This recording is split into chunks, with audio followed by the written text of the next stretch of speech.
reform must be integrated with revolution. Reforms are all right.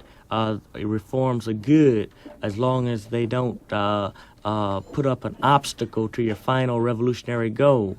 Many times reforms aid the revolutionary vanguard in mobilizing people against the oppressor. And in Berkeley now, that the Black Panther Party with members of the Peace and Freedom Party have worked to have the police decentralized. We're on the ballot now. I believe it took somewhat in the range of 15,000 signatures to get on the ballot, and we made that with ease.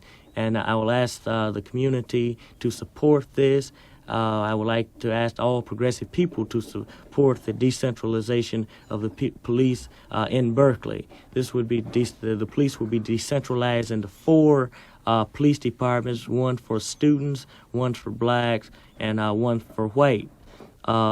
This would the local community would erect a board to control the police behavior and to examine complaints from the community about the police.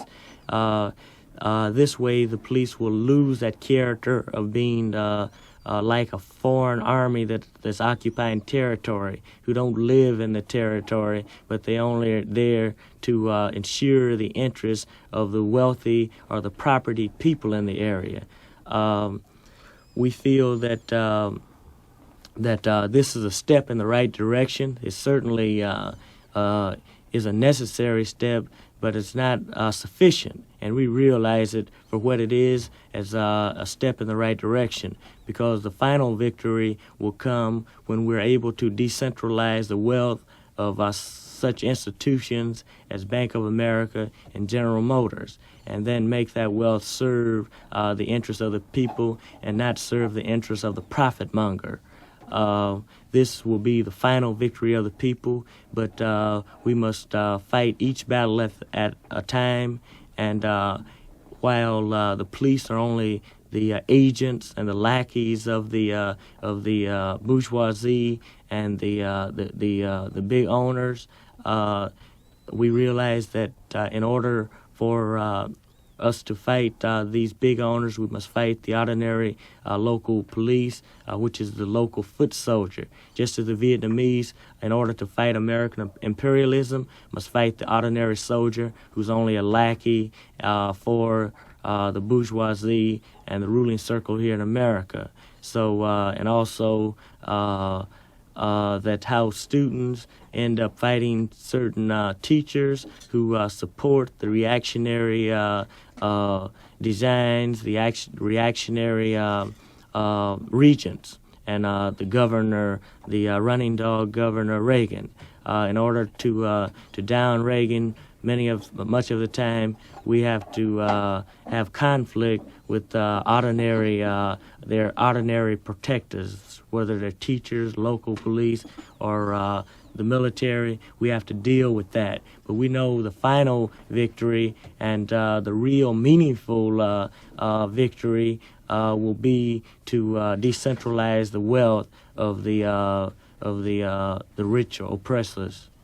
In other words, what you are saying is that you feel that reformism and revolution can and should go hand in hand in this society. Yes, as long as, or any other society, as long as your reform does not does not put an obstacle in the way of your final goal. There are many reforms I could think of, if handled in the wrong way, would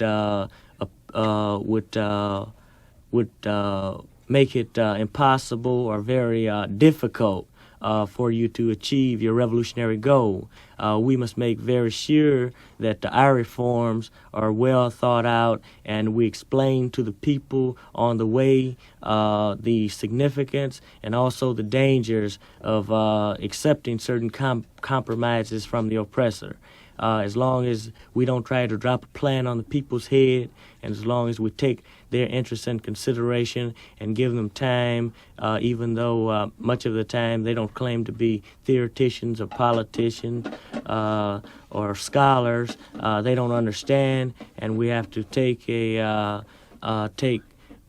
sometimes we have to take much time. Some revolutionaries think too much time to explain to the people. But the Black Panther Party has found that after taking this time, it pays off because we move even faster than we would have if we had attempted to just make conclusions for the people and go ahead without their support and without their help. That brings me to another question. How, Huey, do you visualize the development of the Black Panther Party? There's been a good deal of discussion as to whether or not this was a mass party or whether it was simply going to be an elitist leadership cadre focusing on education and so on, but not having a mass membership. Well, I don't think those terms that will fit squarely into either of the terms that you've just given, because our party is a vanguard party, but its strength is based upon the mass support, and we work directly with the people in many programs. We're starting a shoe program where we will make shoes. When I was in prison, I found that many inmates became very expert, and many convicts became very expert in making shoes and boots. And these shoes are used to shoe the prison population, and also they're sold to other government agencies. Of course, the prisoners only get 2 cents an hour for this. But the point I'm attempting to make is that the community, many of the people in the community here in the North and the South, the children go without shoes. In the South, in Beaufort County, there's a tremendous problem of parasites. The people, as soon as they're cleaned up, the parasites have gotten out, are driven out of their stomachs, or they're cured. They pick up parasites again because they don't have shoes and they walk on the ground and pick them up. So we plan to buy, with the help of the people, to lease or buy an old shoe factory and put ex-convicts into these shoe factories, and the convicts will teach the people in the community how to make the shoes. And a work shoe can be made for about $1.50 or $2. And we plan to not only repair but to make shoes and shoe the children and the adults in the community and the South. So the party is a vanguard party, so therefore we don't expect millions of people to be in membership. But it's not a club or anything like that. And really, we have millions of people in because everyone, we're working for the people's interests, and everyone who sympathizes and supports and does anything, we view him as a member.